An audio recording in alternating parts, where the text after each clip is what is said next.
बिस्मिल्लाहिर्रहमानिर्रहीम। अस्सलाम वालेकुम। मैं हूं अक्सानाज़, आप देख रहे हैं मेरा YouTube channel inside New Zealand. Sialkot Daska में ज़ारा को सास, नंदों और एक किराए के कातिल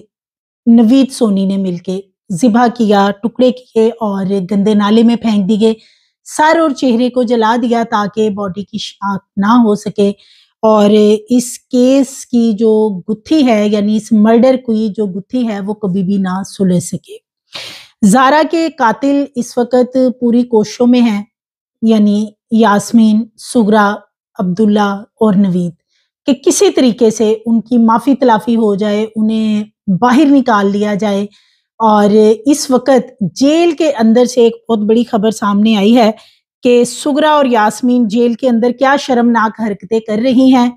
और कदीर को क्यों रुकना पड़ा, टिकट करवाने के बावजूद कदीर क्यों नहीं गया। और सबा इस वक़्त अपनी माँ और बहन को जेल में से निकालने के लिए क्या तरीके अपना रही है, आज की वीडियो में आपसे शेयर करूँगी। इसके साथ-साथ जब ज़ारा को कत्ल किया गया तो कमरे में 5 लोगों की मौजूदगी के हवाले से चीज़ें सामने आ रही थी कि 4 मुल्ज़मान तो इसके पहले ही पुलिस ने जुडिशल कर रखे हैं, जिनमें के ज़ारा की सास सुगरा, नंद यास्मीन और इसी तरह यास्मीन का बेटा अब्दुल्ला और नवीद कसाई, जिसे लाहौर से बुलवाया गया था।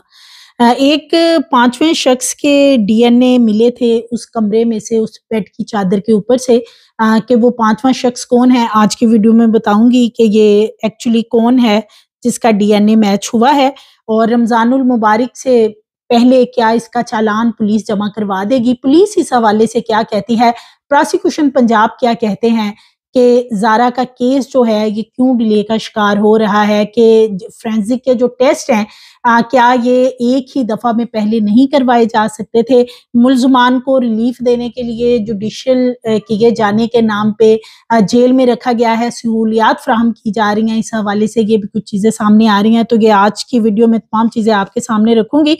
ज़ारा केस जो है इस पे लोग बहुत ज़्यादा कंसर्न शो करते हैं, सवालात करते हैं कि इस हवाले से रिपोर्ट दी जाए, बताया जाए कि 2.5 माह से ज़्यादा का अरसा गुज़र चुका है। अभी तक जो ज़ारा के कातिल हैं, ना तो उनका चालान जो है वो मुकम्मल हो सका, ना वो अदालत में पेश हुआ। तो ट्रायल का जो प्रोसेस है फिर वो किस तरफ जाएगा, क्यों इसे डिले का शिकार किया जा रहा है? बाज़ औक़ात चीज़ें जब लिंगर ऑन हो रही होती हैं, डिले का शिकार होती हैं, तो आगे चल के अदालतों के अंदर मुल्ज़मान को भी उसका फ़ायदा मिलता हुआ दिखाई देता है। ज़ारा का जो केस है,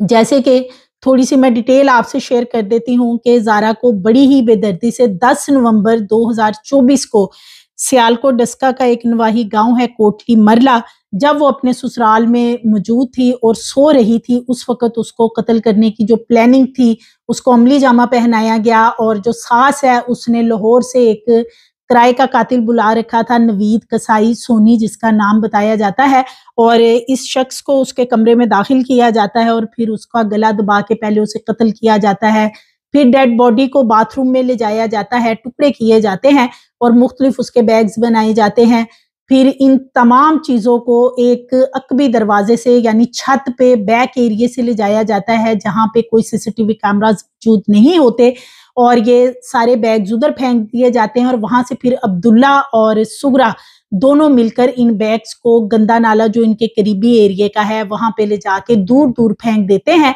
ताकि ना डेड बॉडी कभी मिलेगी। और डेड बॉडी में चूँकि ईंटें भी डाली जाती हैं कि वो ऊपर नहीं आएगी पानी के, और ये कभी भी जो मौमा है इस कत्ल का वो हल नहीं हो सकेगा, क्योंकि जो सुगरा और यास्मीन होती हैं वो ज़ारा के शौहर कदीर को सऊदीया में बता चुकी होती हैं कि ज़ारा किसी आशना के साथ भाग गई है और बच्चे शाफ़े को घर में छोड़ गई है। ये जो केस है, इसमें सबसे खौफनाक तरीन चीज़ ये है कि घरेलू औरतें सुगरा और यास्मीन और इसी तरह जो सबा वगैरह हैं, जिनको कि पुलिस ने क्लीन चिट दे दी, लेकिन कहीं न कहीं सबा का जो इसमें किरदार था वो नज़र आता था। और जो ज़ारा के वालिद हैं वो बारहा ये बात बता भी चुके हैं कि जब वो उस घर में गए थे, जिस जिस रोज़ ये वक़्वा हुआ, और वक़्वे के कुछ देर बाद ही, यानी कत्ल करने के कुछ देर बाद ही जब वो वहाँ पे पहुँचते हैं तो बहुत सफाइयाँ की गई होती हैं और सबा और उसके बच्चे वहां पे मौजूद होते हैं, इसी तरह यास्मीन और उसके बच्चे भी मौजूद होते हैं। तो ऐसा कैसे हो सकता है कि सबा के इल्म में इस कत्ल के हवाले से कोई चीज नहीं थी, लेकिन पुलिस ने उसे क्लीन चिट देके फारिग कर दिया। 4 लोग इसमें इस वक्त जुडिशल हैं और 4 लोग जो हैं उनको इसमें से क्लीन चिट देके फारिग कर दिया गया था, जिनमें एक सबा थी, सबा का एक जेठ था, इसी तरह सबा का बेटा कासिम और साथ ही एक अजान लड़का था। इन 4 लोगों को जो है वो इसमें क्लीन चिट दी गई। और अब इसकी जो डीएनए रिपोर्ट वगैरह आई थी वो भी मैंने आपसे पहले शेयर की थी कि डीएनए रिपोर्ट्स आ चुकी हैं। चेहरे और सर को जिस तरीके से जलाया गया तो उसकी वजह से डॉक्टर्स ने भी अपनी कोई ओपिनियन नहीं दी चेहरे और सर के हवाले से। और इसके साथ साथ इस वक्त जेल में क्या हो रहा है, मुलजमान जेल के अंदर हैं, जैसे कि सुगरा और यास्मीन, ये दोनों जो हैं इनको जब जुडिशियल किया गया था, इनको प्राइवेट गाड़ियों में लाया जाता था। जब अदालत 2-3 दफा इनको लाया गया और उसके बाद अब जब से ये जुडिशियल हैं तो सबा की इनके साथ फ्रिक्वेंटली मुलाकातें हो रही हैं। सबा का आना जाना है, दीगर जो सुगरा की बेटियां हैं वो भी जाके मिलती हैं, लेकिन कदीर अब दोबारा नहीं गया था कुछ अरसे से और वो सऊदीया जाना चाह रहा था कि वो शाफे को लेके सऊदीया चला जाए, क्योंकि कदीर को ये कहा गया था कि जो शाफे है उसको किसी सूरत भी ज़ारा के वालिद के हवाले नहीं करना, क्योंकि ज़ारा के वालिद की ये डिमांड थी या रिक्वेस्ट थी कि उनकी बेटी की ये आखिरी निशानी है जो कि इस सूरत में दे दी जाए कि बच्चा जो है कदीर कहाँ सऊदीया लेके जाएगा तो उनके हवाले कर दिया जाए। उनकी जो घर की खवातीन वगैरह हैं, जैसे कि ज़ारा की जो खाला हैं या भाभियां वगैरह हैं, वो इस बच्चे की देखभाल अच्छे तरीके से कर सकेंगी। क्योंकि दूसरी तरफ जो फुफ्फो और दादी वगैरह थी वो तो कातला है माँ की, तो इसलिए उनको बच्चा ये नजर नहीं आता था कि किसी सूरत कदीर देगा। लेकिन फिर कदीर ने ज़ाहिर है माँ का कहना मानना था और उसने ये फैसला किया कि वो बच्चा ना उधर देगा ना इधर, यानी दोनों तरफ नहीं देगा और अपने साथ सऊदीया ले जाएगा। अब जैसे ही बच्चे की शाफे की और कदीर की टिकट्स हो चुकी थी कुछ रोज पहले और उनका जाना जो है वो कंफर्म हो चुका था, मुकम्मल तैयारी हो चुकी थी कि सऊदीया वापसी हो रही है। लेकिन इसी दौरान एक रात बताया जाता है कि ये गुज़श्ता हफ्ते की आपको रुदात सुनाऊंगी। जेल के अंदर खूब चीखो पुकार रात गए की गई तकरीबन 1 से 2 बजे के दरमियान, और ये चीखो पुकार करने वाली थी सुगरा और यास्मीन। सुगरा चीखो पुकार दिल पे हाथ रख के करती रही कि जैसे उसे दिल की तकलीफ हो रही है, यानी उसके जो हार्ट अटैक वाला मामला है इस तरह बताने की कोशिश की गई। वहाँ जो जेल का अमला वगैरह है वो भी इकट्ठे हुए, उन्होंने इस खातून को, ये जो कातला दरिंदा सिफ्त औरत है, इसको चेक वगैरह किया। अब इनकी अगली डिमांड ये थी यास्मीन की कि फौरी तौर पे जो मेरी माँ है इसको हॉस्पिटल में शिफ्ट कर दिया जाए, मेरी माँ को शायद दिल का दौरा पड़ रहा है। तो जो मुतलका जेल है सियालकोट की, उसके अंदर जैसे कि हॉस्पिटल बना हुआ है और वहाँ पे हर वक्त डॉक्टर भी मौजूद होता है। वहाँ पे चेक किया गया और डॉक्टर का ये कहना था कि ये कोई दिल का दौरा वाला जो मामला है वो नहीं लग रहा। चेकअप वगैरह किया गया, लेकिन इस दौरान जो सुगरा और यास्मीन हैं ये बजिद रहीं कि किसी तरीके से हॉस्पिटल जो है वहाँ का सरकारी हॉस्पिटल वहाँ पे एडमिट करवा दिया जाए कि एक दफ़ा ये जेल से बाहर निकलें। जेल में रह रह के इनके अब सांस बंद होने लगे हैं और इनको नज़र आ रहा है कि लंबी जेल काटनी पड़नी है। और दूसरी तरफ जो इनका आंखों का तारा इनका बेटा है कदीर, जो कि कत्ल होने के बावजूद बीवी के एक लफ्ज़ भी माँ के बारे में नहीं बोला कि मेरी माँ ने ये गलत किया या मजम्मत की या अपनी बीवी के लिए कहीं कोई आवाज़ उठाई कि मुझे मेरी बीवी के खून का बदला जो है वो इस सूरत में दिया जाए कि मेरी माँ को सख्त सजा दी जाए, मेरी बहन को सख्त सजा दी जाए। ऐसी कोई स्टेटमेंट जो है वो कदीर के मुंह से नहीं निकली और इसी के ऊपर कदीर के ऊपर बहुत ज़्यादा क्रिटिसाइज किया जाता है। कदीर को मामाज बॉय भी कहा जाता है, कदीर को अच्छा बच्चा भी कहा जाता है और इसी तरह कदीर के ऊपर भी शुकूक व शुबहात जन्म लेते हैं। बहुत सारे लोग जो हैं वो ये भी कमेंट करते हैं कि कहीं ना कहीं कदीर इस मामले में शायद शामिल हो, लेकिन मैं ये नहीं कहती कि इस मर्डर में शामिल होगा, लेकिन चुप रह के, खामोश रह के जालिम का साथ देना, जुल्म के खिलाफ बोलना ना, ये भी कहीं ना कहीं जो है वो इंसान शरीक जुर्म ही होता है, जो कुछ कदीर ने किया। एनीवे, कदीर को पता चलता है अगले रोज, सबा वहां पे पहुंचती है, क्योंकि ये सारा ड्रामा जो है ये एक प्लानिंग के तहत किया गया था। सबा अगले रोज पहुंचती है और आके अपने भाई यानी कदीर को बताती है कि माँ की हालत बड़ी वहां पे खराब रही है रात को, और उसे तो हॉस्पिटल नहीं शिफ्ट किया गया, और ये सारे मामलात हैं। और इसके साथ साथ उसके जोड़ों की दर्दें, और ये वो मैंने पहले भी आपसे बताया था कि इस तरह की अद्वियात जो हैं वो ले लेके तो पीछे जाती है सबा, इसलिए कि दिल नरम हो कदीर का भी, और किसी तरीके से जो शबीर अहमद हैं यानी कि जो ज़ारा के वालिद हैं, उनके साथ कदीर कोई आगे बढ़ के बात करे। हालांकि जो शबीर अहमद हैं वो कहते हैं, वो कई बार बता भी चुके हैं कि कभी भी कदीर ने इस तरह की कोई बात से नहीं की, लेकिन बहनें और माँ जो है अपनी जगह पे कोशिश में हैं कि ये बातचीत की जाए और किसी तरह इस मामले को इस तरीके से सॉल्व किया जाए कि सुगरा और यास्मीन जो हैं सरेदस्त वो बाहर आ जाएं। उसके बाद ये कदीर जो है, कदीर को जैसे ही पता चलता है कि मेरी माँ की तो बड़ी हालत खराब है, तो कदीर पहुंच जाता है, और कदीर ने फिर ये 1 हफ्ता पहले वेरी नेक्स्ट डे जब ये वहां पे सारा मामला होता है, रात को चीखो पुकार वाला चेकअप वगैरह होता है, तो फिर जाके मुलाकात भी की, और वहां पे माँ के पाँव पकड़कर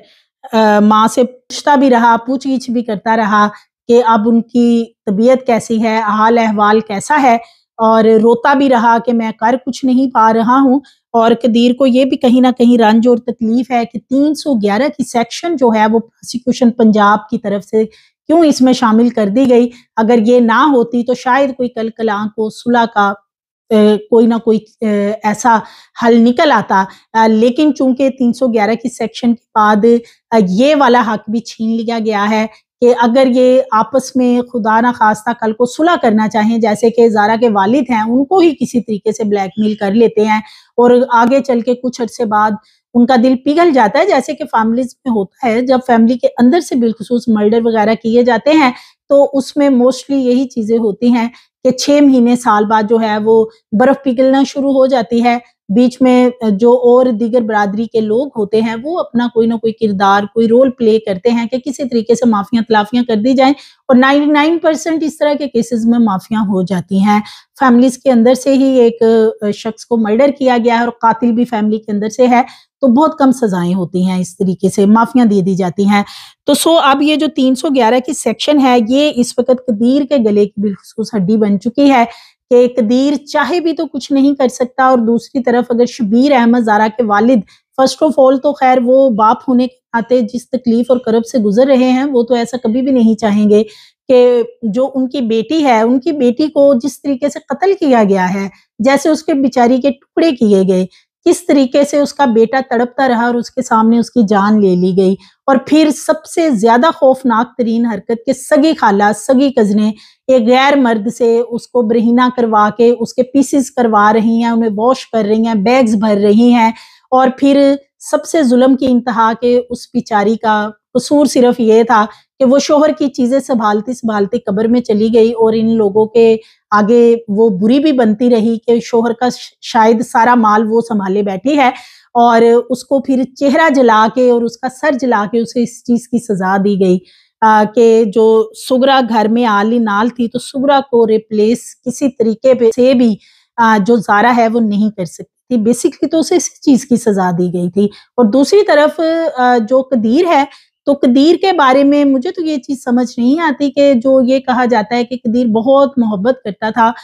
अपनी बीवी के साथ, उसको लेके जाता था, और मोहब्बत जो है वो माँ और बहनों से हज़म नहीं हुई, तो उन्होंने इस तरीके से उससे बदला लिया। तो कहीं न कहीं माँ-बहनों को पता था कि हम कुछ भी कर लेंगी, हमारा बेटा बहुत फर्माबरदार है, बहुत अच्छा बच्चा है हमारा, वो एक लफ्ज़ नहीं बोलेगा, वो उफ़ नहीं करेगा, और वाक़ई ही उसने उफ़ नहीं की। उसने इस बात का सबूत दिया है। कदीर एक बहुत बड़ी एग्ज़ाम्पल है लोगों के लिए कि इतना कुछ बीवी के साथ हो गया, लेकिन कदीर ने उफ़ तक नहीं की। कदीर ने तो एक लफ्ज़ ये कहना मुनासिब नहीं समझा कि मेरी बीवी के साथ ये क्या किया गया, क्यों किया गया, और मुझे इसकी जो भी इसके असल हक़ाइक़ हैं, वो मेरे सामने लेके आए जाएँ। बल्कि दूसरी तरफ कदीर को जब ये पूछा गया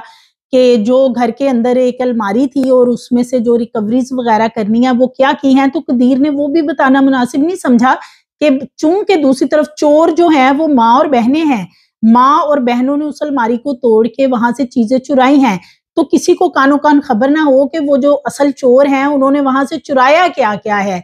तो ये सारी चीजें जो हैं इस वक्त कदीर के गले की हड्डी बनती नजर आती हैं कि माँ और बहन जो हैं वो तरले मिन्नतें इल्तिजाएं करती रही हैं जेल के अंदर कि किसी तौर पे हमें बाहर निकालो।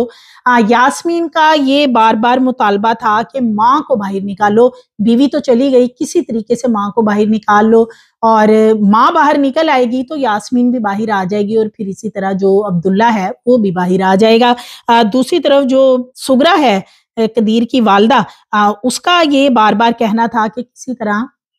अब्दुल्ला को बाहर निकालें। यानी जो सुगरा है उसने सिर्फ ये अपना एक बेटा ही नहीं यानी कदीर ही नहीं, पूरे घर के जो लोग हैं सबको इस कत्ल में अपने साथ मिलाया, और मिलाने के बाद अब सबकी जिंदगियां बर्बाद कर रखी हैं कि उधर से यास्मीन और उसका बेटा जेल में है, बेटियां उसकी कहीं और धक्के खाती फिर रही हैं जब से ये कत्ल हुआ है, कोई रिश्तेदार उनको घर में नहीं रखता, और इसी तरह जो सबा है वो भी जेल के चक्कर शक्कर लगा के आ चुकी है, और उसका बेटा जो है वो भी इसमें इन्वेस्टिगेशन में 1 महीना तकरीबन पुलिस के हत्थे चढ़ा रहा है, लेकिन बाद में पता नहीं इनको क्लीन चिट कैसे मिल गई, ये समझ से बाहर है। और अब ये सारा मामला जो है जेल के अंदर चीखों पुकार और इस तरह की शर्मनाक हरकतें जो हैं इन कातलों की तरफ से की जा रही हैं कि किसी तरीके से हमदर्दियां हासिल की जाएं, हमदर्दियां बटोरी जाएं और कोई मामला, कोई बातचीत ऐसी शुरू हो कि किसी तरीके से इन दरिंदों को बाहर निकाला जाए। हालांकि किसी सूरत इन दरिंदों को बाहर नहीं आना चाहिए है। और इसके साथ साथ अब ये भी बताया जा रहा है कि जब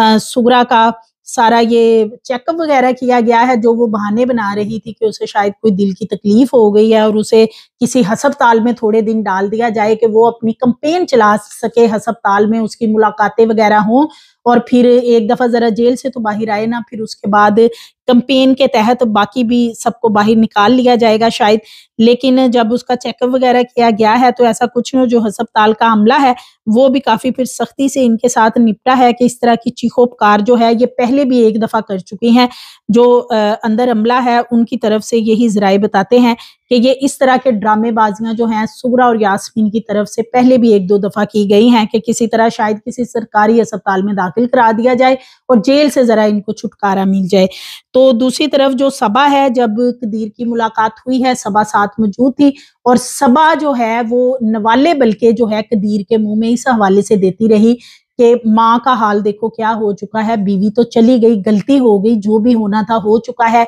किसी तरीके से अब इनको बाहर निकाल लिया जाए। तो कदीर जो है, कदीर ज्यादातर वहां पे खामोश रहा और ज्यादा वहां पे रोता धोता रहा है। जाहिर है रोता धोता होगा कि माँ बेचारी मेरी जेल में, अब मैं क्या करूं, इसे किस तरीके से निकालूं। कदीर के हवाले से मैं एक चीज तो जरूर यहाँ पे कहूंगी, जितने भी कदीर के इंटरव्यू सामने आए, अब तो खैर वो डर तक भी इंटरव्यू नहीं दे रहा, क्योंकि उसके जो इंटरव्यूज हैं वही उसके मुंह पे तमाचों की सूरत में पड़े, बाद में लोग फिर क्रिटिसाइज भी करते हैं, क्योंकि बीवी के लिए एक लफ्ज नहीं उसके पास बोलने के लिए, बीवी के कत्ल के ऊपर कोई मजम्मत नहीं, और माँ और बहनों के लिए एक लफ्ज वो बोलना नहीं चाहता। तो इस वजह से अभी तो फिलहाल उसने कोई और इंटरव्यू नहीं दिया, और उसका ये जो प्लान है सऊदीया जाने वाला वो ऑलमोस्ट मुकम्मल था, वो जाने वाला था। लेकिन ये जो सुगरा और यास्मीन है इन्होंने जेल के अंदर से ये काम शुरू किया। जब इनको बिलखुसूस सबा ने जाके बताया कि कदीर तो जा रहा है और अब तुम लोग यहीं गलो सड़ोगी इस जेल के अंदर, तो उसके बाद जो है फिर ये एक प्लानिंग के तहत सारा किया गया, रोना धोना जेल के अंदर, और तमाशा किया गया कि जैसे ये सारा दिल वाला अटैक हो रहा है, और फिर वहां पे कदीर भी पहुंचता है। जाहिर है उसकी माँ तो है कहीं ना कहीं नरम गोशा डे 1 से मौजूद है, क्योंकि अभी 2-3 दिन ही हुए थे जारा को मर्डर हुए और उसकी तदफीन हुई थी, तो तब भी एक निजी टीवी चैनल ने इनडायरेक्टली इंटरव्यू किया था कदीर से, और कदीर का यही कहना था कि मैं माँ और बहनों की माफी के बारे में अभी कुछ नहीं कह सकता, आगे चल के क्या वक्त आए और कैसा हो। तो इस बात से तभी नजर आ गया था कि कदीर के अंदर जो है वो नरम गोशा मौजूद है, और जो कि अब और ज्यादा लगता है तकवीयत पकड़ता जा रहा है। कदीर यहाँ पे मौजूद है और बेबस है। वुकला की एक टीम हायर की गई है, एक मुकम्मल चालान के बाद, क्योंकि इसमें प्रोसिक्यूशन की तरफ से ये बताया जा रहा है कि रमज़ानुल मुबारक से पहले यानी इसी महीने के इख्तिताम तक इसका चालान जो है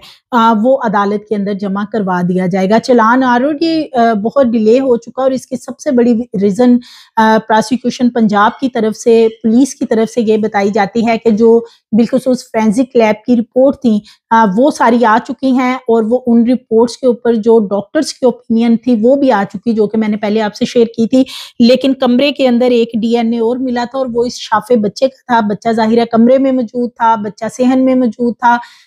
जैसे माँ को काटा जा रहा था बाथरूम के अंदर, बच्चा हर जगह पे फिर रहा था, चीख चला रहा था और ये इतनी दरिंदा सिफ्त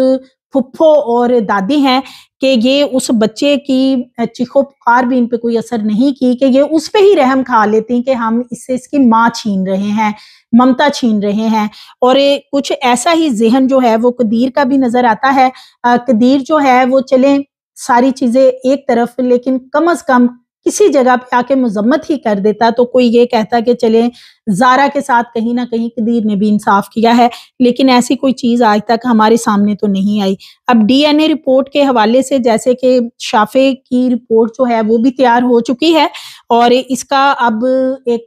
जो चालान है उस रिपोर्ट को मुकम्मल करके प्रोसिक्यूशन पंजाब को भेजा जाएगा। प्रोसिक्यूशन पंजाब जो है वो इसको देखेगी, मज़ीद इसमें जो कोई कमी कुताही होगी, जो कुछ इसमें मैक्सिमम हो सकेगा, वो सारी चीज़ों को देखा जाएगा। उसके बाद पुलिस को भिजवाया जाएगा। पुलिस जो है वो फिर इसको अदालत में जमा करवाएगी और उसके बाद जाके फिर इसका कहीं कोई ट्रायल वाला जो नेक्स्ट मरहला है वो सामने आएगा। और ट्रायल में भी ये देखना होगा कि दूसरी तरफ बताया तो यही जाता है, ज़राए ये बताते हैं कि जो सूरा और यास्मीन वगैरह हैं, नवीद और अब्दुल्ला, इनके लिए जो है वो एक नहीं तकरीबन 3 वुकला की जो टीम है वो हायर की गई है कि इसमें इस वक़्त जो इनकी तरफ से कोशिश है वो ये है कि सारे का सारा जो मामला है वो किसी तरीके से नवीद सोनी पे डाला जाए और नवीद जो है वो उसको मरकज़ी मुल्ज़िम के तौर पे वैसे भी पुलिस ने इसमें रखा हुआ है इस केस में, क्योंकि ज़ाहिर है पीसीज़ ही उसने किए हैं।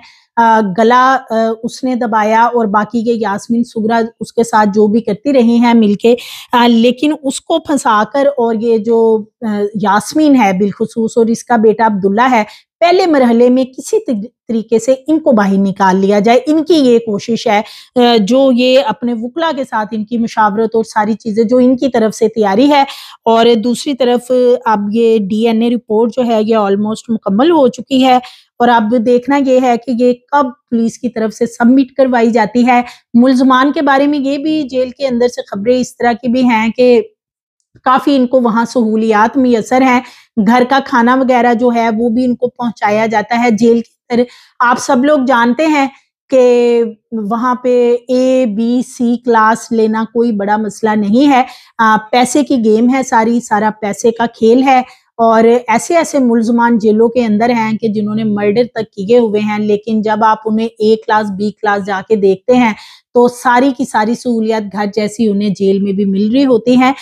इनको भी सहूलियात मिली हैं और इनको डे 1 से प्रोटोकॉल भी दिया गया जब इनको प्राइवेट गाड़ियों में अदालत में लाया गया था यास्मीन और सुगरा को, और मीडिया से किसी को इनसे बात नहीं करने दी, मीडिया के सामने इनको आने नहीं दिया गया, इनके चेहरों पे मास्क लगाए गए थे। होना तो ये चाहिए था, इनको ओपनली सबके सामने लाया जाता, एक-एक शख्स जो है वो इनको देखता कि ये हैं वो लोग। बिलखुसूस जो नवीद है, नवीद को छुपा के रखा हुआ है डे 1 से, उसका इतना घिनौना चेहरा क्यों छुपाया गया, उसको भी सामने आना चाहिए, उसका भी पता चलना चाहिए लोगों को कि ये है वो शख्स जिसने इस तरीके से टुकड़े किए डेड बॉडी के। और ये वो ना सिर्फ नवीद बल्कि यास्मीन और सुगरा ये मिलके जो सीरियल किलर सीरीज देखते रहे हैं, तो उसमें से इन्होंने ये सारे उसके मुताबिक ये पूरा एक्ट किया और उसे अमली जामा पहनाया। अब इसका जो चालान है वो ऑलमोस्ट तैयार तो है, पुलिस का ये कहना है, लेकिन जैसे ही प्रोसिक्यूशन पंजाब की तरफ से वो चालान चेक करने के बाद दोबारा पुलिस को अब भिजवाया जाएगा, उसके बाद इसको अदालत में जमा करवाया जाएगा। मज़ीद वीडियोस के लिए चैनल को सब्सक्राइब करिए, लाइक करिए, बेल आइकन को प्रेस करिए ताकि आने वाली वीडियोस आपको मिलती रहें।